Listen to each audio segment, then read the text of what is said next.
From Dallas, Texas, the flash, apparently official, President Kennedy died at 1 p.m. Central Standard Time. The world stood still on that fateful day in Dallas when news broke that President John F. Kennedy had been shot, plunging Parkland Hospital into immediate chaos and disbelief.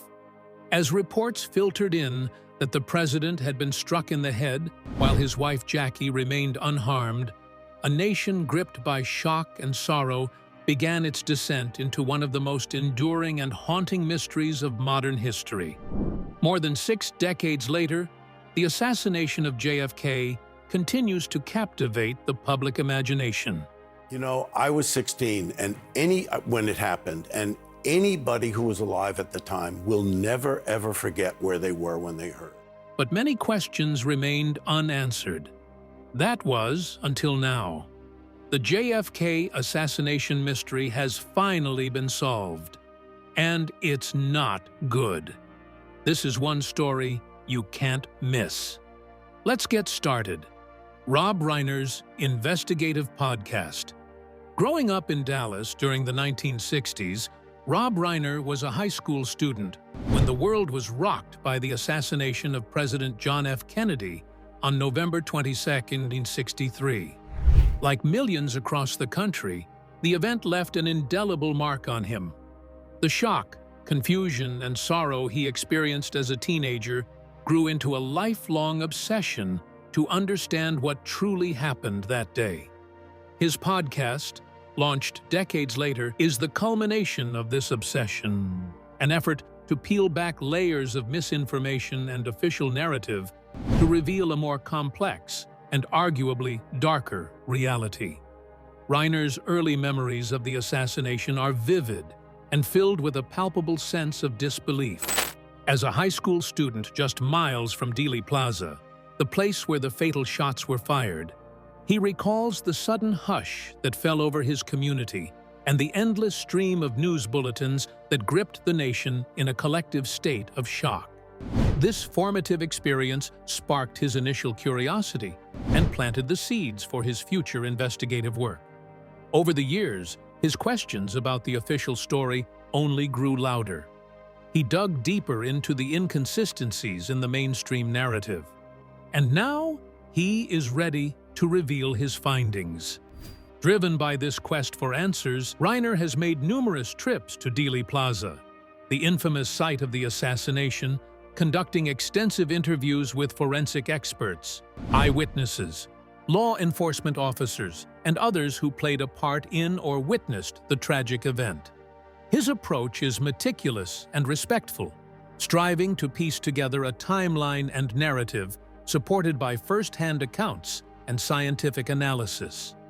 Among those he has spoken to are former FBI agents involved in the original investigation, medical personnel from Parkland Hospital who treated the president, and forensic analysts who have re-examined the ballistic evidence with modern technology. At the heart of Reiner's podcast is a determined challenge to the Warren Commission's conclusion that Lee Harvey Oswald acted alone in assassinating JFK. Established by President Lyndon B. Johnson just days after the assassination, the Warren Commission delivered its final report in 1964, declaring Oswald the lone gunman responsible for the president's death. However, Reiner and many other researchers have long questioned the thoroughness and transparency of the Commission's work. His podcast presents a compelling case that this official narrative oversimplifies a far more tangled web of political intrigue, covert operations, and shadowy alliances. Reiner contends that the assassination was not the act of a lone disgruntled ex-Marine, but rather the product of a conspiracy involving rogue elements within the CIA. Cuban exiles angered over JFK's policies toward Cuba, and organized crime figures who feared the Kennedy administration's crackdown on their operations. This multifaceted conspiracy theory is supported by declassified documents and testimonies that have only come to light in recent years. These documents reveal a complex geopolitical backdrop where Cold War tensions, anti-Castro sentiments, and internal power struggles within the U.S. intelligence community all converged in a dangerous mix. Advances in technology have allowed researchers like Reiner to re-examine the Zapruder film, the famous amateur footage capturing the assassination, and other archival material with greater clarity and precision. By analyzing frame-by-frame details and applying contemporary ballistics expertise, Reiner's team has identified discrepancies in the official account of bullet trajectories and timing, calling into question the possibility that all shots came solely from the Texas School Book Depository, where Oswald was allegedly positioned. Moreover, Reiner brings forward compelling evidence from doctors and medical staff at Parkland Hospital who treated President Kennedy. Several of these medical professionals have expressed doubts about the Warren Commission's version of the bullet wounds and their trajectories. Reiner has also scrutinized Lee Harvey Oswald's role in the assassination by delving into intelligence records and testimonies that paint a murkier picture of the man accused. Rather than the isolated, disgruntled loner depicted by the Warren Commission, Oswald's background is intertwined with a series of connections to Soviet and Cuban intelligence agencies, raising questions about whether he was a pawn, a scapegoat, or something more sinister. Through years of exhaustive research, interviews, and detailed analysis, Rob Reiner's investigative podcast has become a significant voice in the ongoing quest to understand one of America's most profound tragedies.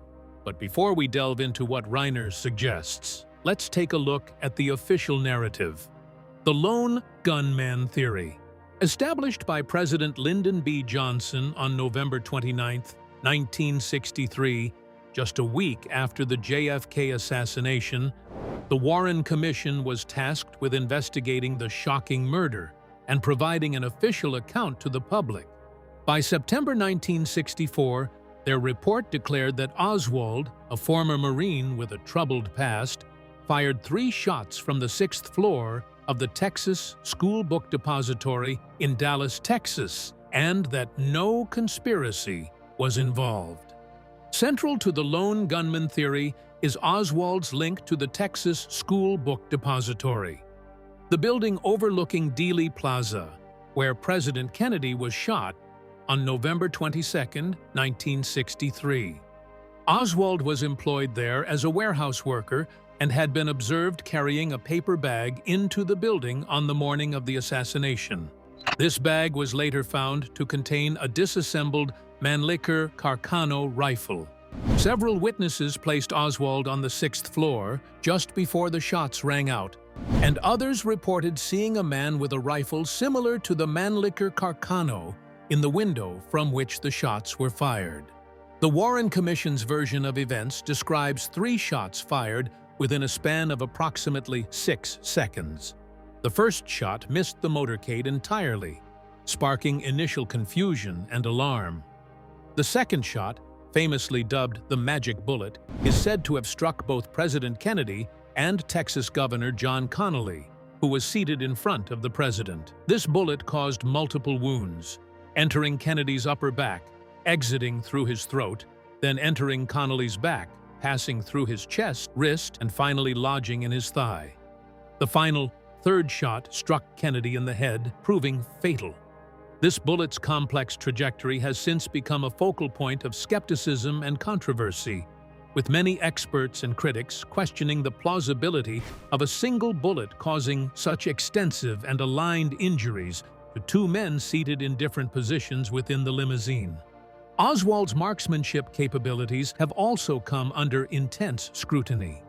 While the Warren Commission concluded he was capable of the shots based on his Marine Corps rifle training, many experts argue that the timeline and precision required were extraordinary, especially given the Mannlicher Carcano rifle's notorious reputation for being unwieldy and slow to operate.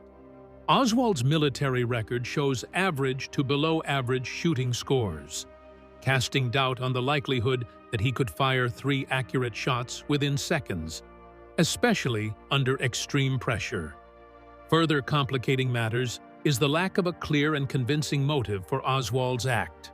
The Warren Commission pointed to Oswald's pro-communist sympathies, his defection to the Soviet Union in 1959, and his support for Fidel Castro's Cuba as possible ideological motives.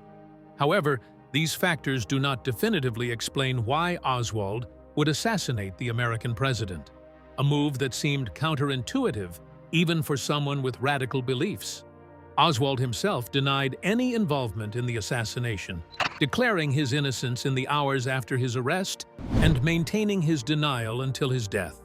2 days after Kennedy's assassination, Oswald was killed by nightclub owner Jack Ruby. The deed was broadcast live on national television. Ruby's motives have been widely debated. Some claim he acted out of grief and patriotism, while others suspect connections to organized crime or covert agencies seeking to silence Oswald. Oswald's actions on the day of the assassination raise additional questions. After the shooting, he left the Texas School Book Depository and was later confronted by Dallas police officer J.D. Tippit, who Oswald fatally shot during his attempted escape. The circumstances surrounding this encounter, along with Oswald's ability to evade capture for several hours, have been scrutinized and questioned, with some suggesting that the rapid sequence of events was orchestrated or manipulated to frame Oswald and close the case swiftly. The lone gunman theory, while supported by the official investigation, has had profound effects on public trust in government institutions. For many Americans, the theory's simplicity and the Warren Commission's conclusions failed to adequately explain the complexity and gravity of the assassination. Naturally, there is room for another explanation, even if it has been dismissed as a conspiracy theory by the mainstream media. The conspiracy theory, multiple shooters. While the Warren Commission concluded that Lee Harvey Oswald acted alone from the Texas School Book Depository, some argue that the fatal shooting resulted from a coordinated effort involving multiple gunmen positioned in different locations around Dealey Plaza. This perspective gained momentum due to inconsistencies in eyewitness accounts, interpretations of crucial film evidence, and the political climate of the early 1960s. One of the most pivotal pieces of evidence fueling the multiple shooters theory is the Zapruder film. Captured by Abraham Zapruder on November 22, 1963, this silent home movie footage remains the clearest visual record of the assassination. The film captures the exact moment when Kennedy was struck by bullets, and close analysis reveals movements and reactions that challenge the official bullet trajectory described by the Warren Commission. Particularly, the violent backward and leftward motion of Kennedy's head immediately after the fatal shot appears to contradict the Commission's conclusion that all shots came from behind and above the Texas School Book Depository. Instead, many experts and critics argue that this movement suggests a shot fired from the front right towards the so-called grassy knoll, an open area of land just ahead of the presidential motorcade route.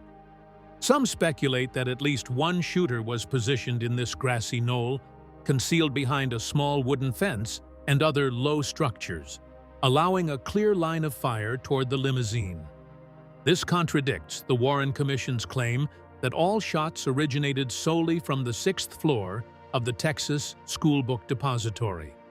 While the official investigation found no physical evidence, such as bullet casings or rifle fragments, to substantiate the presence of a shooter on the knoll, the testimony of numerous eyewitnesses painted a different picture. Several witnesses reported hearing gunfire from the direction of the grassy knoll, with some claiming to have seen smoke or flashes indicative of gunfire. For instance, Mary Moorman, standing near the grassy knoll, took a famous Polaroid photograph just moments after the shooting and later reported hearing shots from the knoll area. Others, like Dallas attorney Dean Andrews, claimed to have seen figures running or crouching in that vicinity immediately following the shots. The importance of these eyewitness reports cannot be overstated. Despite the apparent absence of forensic evidence collected at the time, many believe that local law enforcement and federal investigators failed to thoroughly investigate the grassy knoll area due to political pressure or intentional obfuscation. This failure is often cited as one of the key reasons why conspiracy theories flourished and why public confidence in the official explanation waned. The grassy knoll theory also ties into other suspicious occurrences, such as the rapid sealing of Dealey Plaza, the destruction or disappearance of relevant evidence, and the exclusion of certain eyewitness testimonies from the Warren Commission's final report. Furthermore, the theory of multiple shooters is supported by acoustic analyses and forensic investigations conducted decades after the assassination. In the late 1970s, the House Select Committee on Assassinations, or HSCA, re-examined audio recordings from a police motorcycle radio that supposedly captured sounds of the gunfire. Their analysis suggested the possibility of 4 shots, with at least one originating from the grassy knoll, thereby contradicting the 3-shot sequence endorsed by the Warren Commission. In addition to physical evidence and witness accounts, the political and social context of the early 1960s provided fertile ground for theories involving multiple shooters.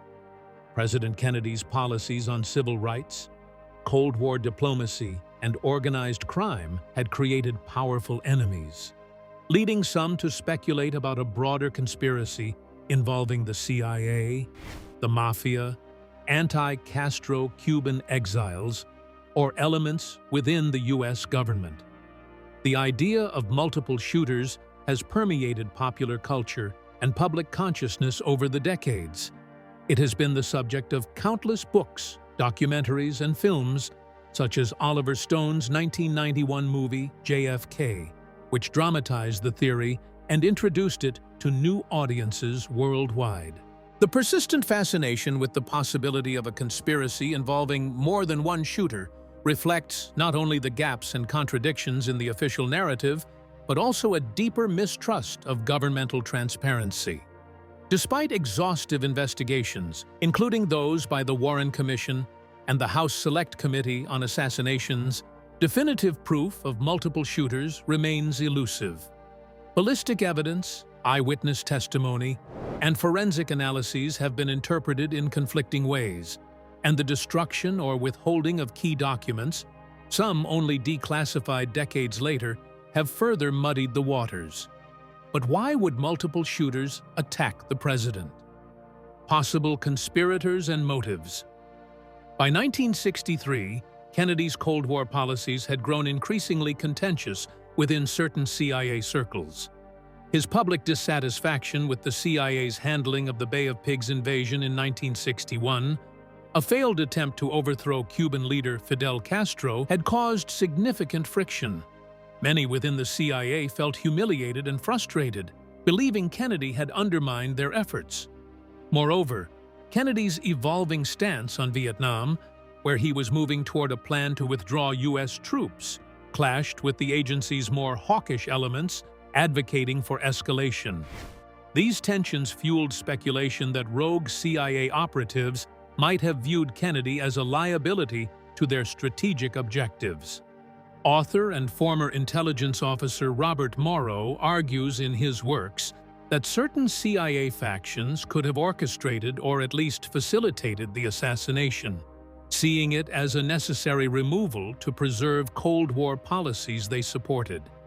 This theory is bolstered by suspicious activities surrounding CIA operatives such as George Joannides, who was the agency's liaison to the House Select Committee on Assassinations, but later was revealed to have connections to anti-Castro Cuban exile groups implicated in assassination plots.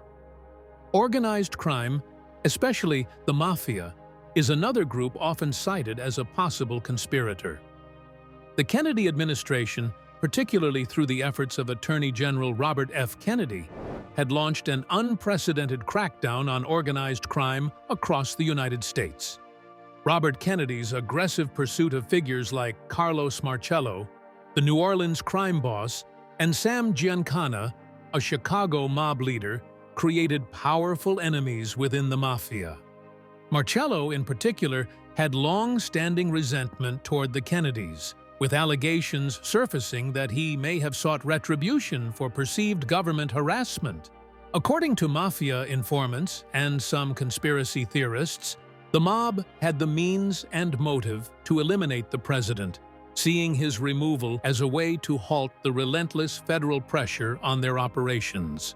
Journalist and author Anthony Summers, in his book Not in Your Lifetime, explores connections between the mafia and anti-Castro Cuban exiles, suggesting a potential alliance that could have facilitated a larger conspiracy. Some speculators argue that the assassination may not have been the work of any single group, but rather a collaboration among various factions with overlapping motives. The early 1960s were marked by intense geopolitical tension, covert operations, and underworld dealings that blurred the lines between government agencies, organized crime, and anti-Castro militants. For instance, the CIA had been known to work with mafia figures in plots to assassinate Fidel Castro. This shadowy nexus is believed by some to have extended to Dallas on November 22, 1963, resulting in a coordinated plot that involved multiple shooters, cover-ups, and misinformation campaigns designed to protect powerful interests. Author Jim Marrs, in his influential book Crossfire, argues that the Kennedy assassination was the outcome of such a convergence of forces, driven by fears that Kennedy's policies threatened the status quo maintained by entrenched powers. Within this murky context, several specific suspicious figures have captured public imagination and attention. One of the most enigmatic is the so-called Umbrella Man, first spotted in photographs and videos of Dealey Plaza on the day of the assassination. The Umbrella Man was seen standing near the grassy knoll, holding an open black umbrella, despite the clear weather. This odd detail sparked theories that the umbrella was used as a signaling device to coordinate the timing of shots. Others believed that the umbrella could have been a disguised weapon, capable of firing a dart or gas. For decades, the Umbrella Man remained unidentified, fueling speculation that he was part of the conspiracy. In 1978, a man named Louis Stephen Witt came forward during hearings of the House Select Committee on Assassinations, claiming he was the Umbrella Man and that his open umbrella was a form of protest, referencing British Prime Minister Neville Chamberlain's policy of appeasement before the Second World War. While Witt's explanation seemed plausible, it did little to quell public suspicion that more was at play. Another figure frequently discussed in conspiracy circles is Jack Ruby, the Dallas nightclub owner who fatally shot Lee Harvey Oswald 2 days after the assassination. Ruby's swift and seemingly personal act of violence has been interpreted by some as a deliberate attempt to silence Oswald and prevent him from revealing co-conspirators or wider plots. Ruby's ties to organized crime and his erratic behavior in the aftermath of the shooting further fuel speculation.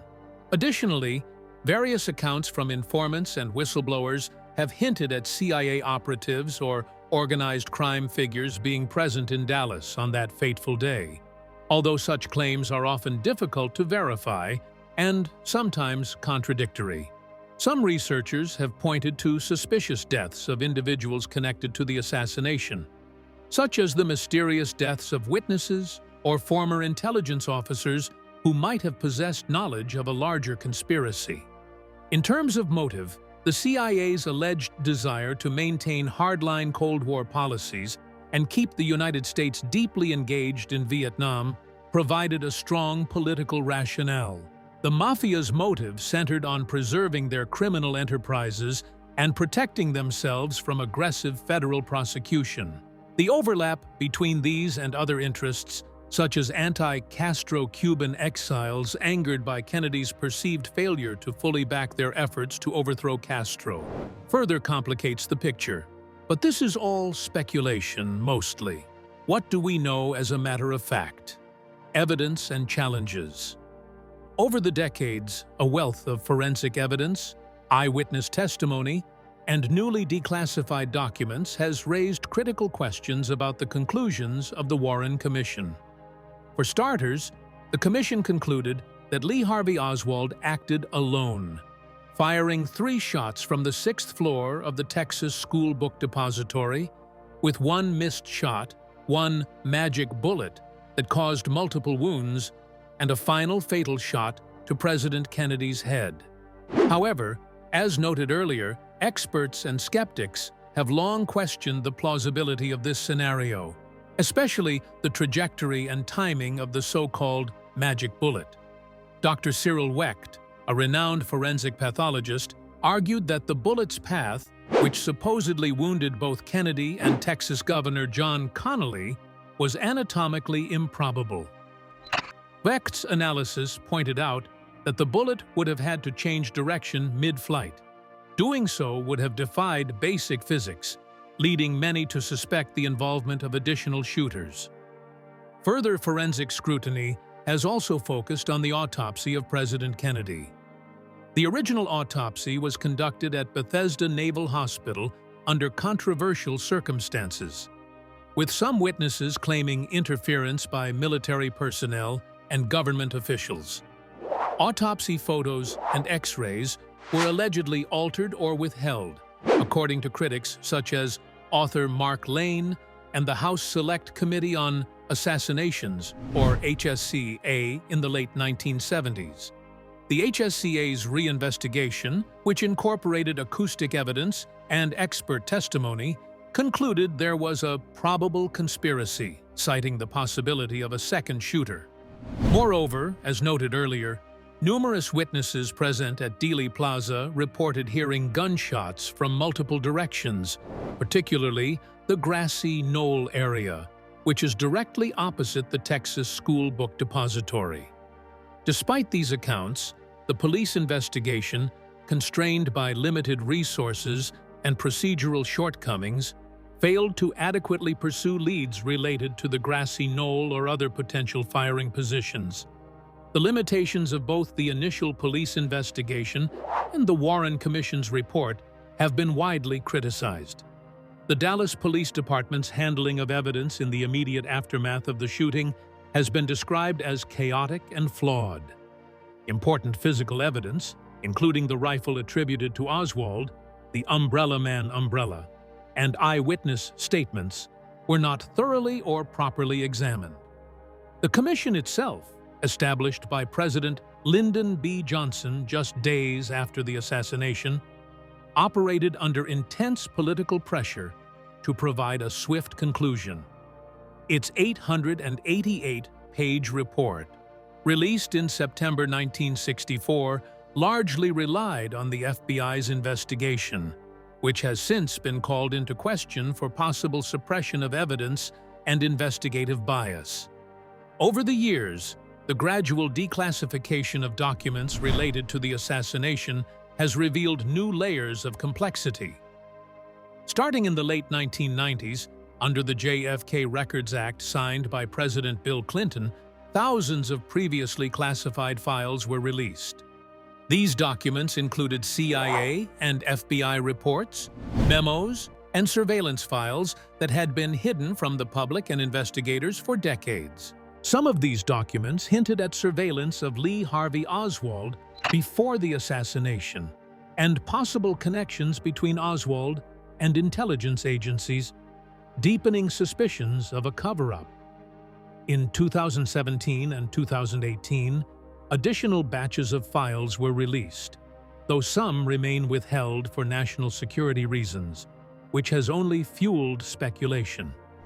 Experts such as Dr. John K. Latimer, a urologist and ballistic expert who examined the autopsy evidence, and Harold Weisberg, a government records analyst and author, have argued that inconsistencies in the physical evidence and official reports strongly suggest a deliberate effort to obscure the truth. Latimer's ballistic tests question the capabilities of Oswald's Mannlicher Carcano rifle, noting its slow bolt-action mechanism and the difficulty of making 3 precise shots in the time frame stipulated by the Warren Commission. Meanwhile, Weisberg compiled extensive documentation showing conflicting witness statements, missing or altered evidence, and gaps in the timeline, all of which have been pivotal in sustaining public doubt. Polls taken over the decades reveal a growing skepticism, with a majority of Americans expressing belief that Kennedy was the victim of a conspiracy rather than a lone assassin.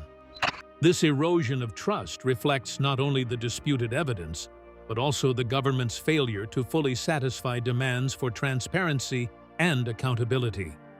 Despite the exhaustive efforts of government committees, independent researchers, and journalists, definitive answers remain elusive. The sheer volume of contradictory evidence, coupled with political and institutional pressures of the era, created a labyrinthine case that resists simple explanation. The limitations of the initial investigations, compounded by procedural oversights and possible suppression of key information, have left the public with more questions than answers. But before digging any further, did you know that the JFK assassination was unique? Other U.S. presidents who were killed. Throughout American history, the assassination of a sitting president has been a rare but profoundly traumatic event. While the tragic killing of President John F. Kennedy in 1963 remains the most widely known presidential assassination, he was not the first, nor the only U.S. president to fall victim to political violence. The earliest and perhaps most impactful presidential assassination in U.S. history was that of Abraham Lincoln, who was shot by John Wilkes Booth on the evening of April 14, 1865, at Ford's Theater in Washington, D.C. Lincoln, the 16th president, had just seen the successful conclusion of the Civil War's major military campaigns and was focused on reunifying the fractured nation. Booth, a well-known actor and Confederate sympathizer, believed that killing Lincoln would reinvigorate the Southern cause. Booth entered the presidential box and shot Lincoln in the back of the head. Lincoln lingered for hours and died the following morning on April 15th. Next in the grim tally is President James A. Garfield, the 20th president, who was shot on July 2, 1881, by Charles J. Guiteau, a disgruntled office seeker. Garfield had only been in office since March of that year and was deeply involved in reform efforts, including attempts to curtail the spoils system and patronage politics, which made him enemies among political factions. Guiteau, a mentally unstable lawyer who believed he was owed a government position, shot Garfield at the Baltimore and Potomac Railroad Station in Washington, D.C. Garfield did not die immediately. He survived for 79 days, suffering from infections and complications due to poor medical treatment. He finally succumbed to his wounds on September 19, 1881.